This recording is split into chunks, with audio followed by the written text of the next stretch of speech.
हमारे इस चैनल मैथिली गंगा को लाल बटन दबाकर सब्सक्राइब करें व घंटी के निशान का बटन दबाएं ताकि सभी नए वीडियो आप तक तुरंत पहुंचे बिल्कुल मुफ्त।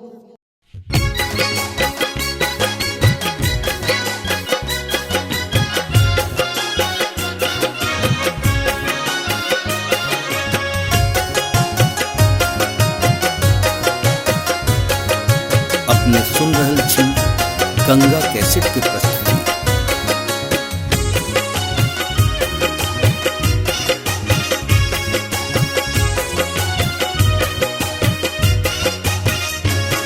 बधैया बाजे नंद भवन में बधैया बधैया बाजे नंद भवन में बधैया यशोदा घर जन्म लेलानी कन्हैया। बधैया बाजे नंद भवन में बधैया बधैया बाजे नंद भवन में बधैया। बधैया बाजे नंद भवन में बधैया बधैया बाजे नंद भवन में बधैया यशोदा घर जन्म लेलानी कन्हैया। बधैया बाजे नंद भवन में बधैया बधैया बाजे नंद भवन में बधैया।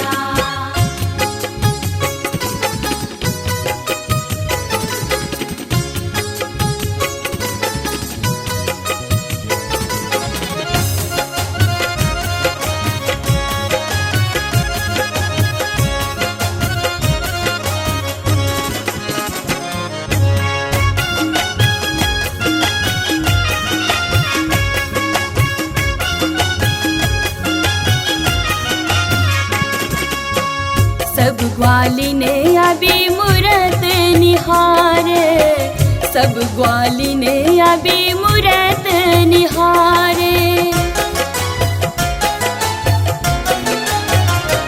हाँ सब ग्वालिने अभी मूरत निहारे सब ग्वालिने अभी मूरत निहारे।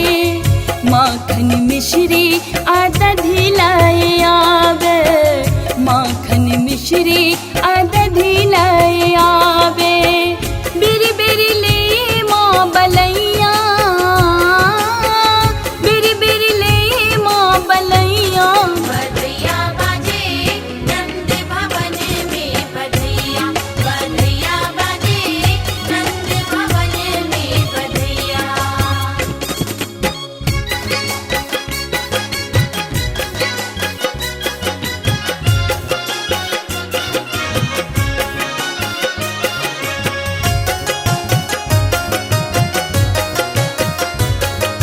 अपने सुन रहल छी गंगा कैसेट की प्रस्तुति।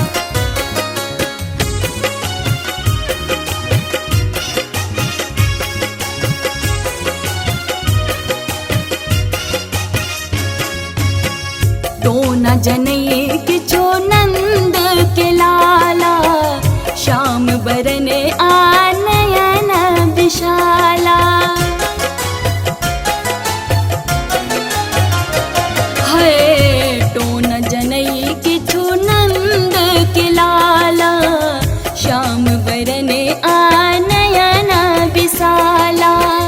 रूप बदली कई देवगन आवे मन मोहनी सूरतिया निहारे।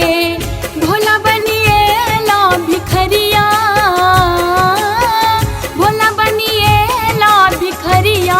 बधैया बाजे नंद भवन में बधैया बधैया बाजे नंद भवन में बधैया।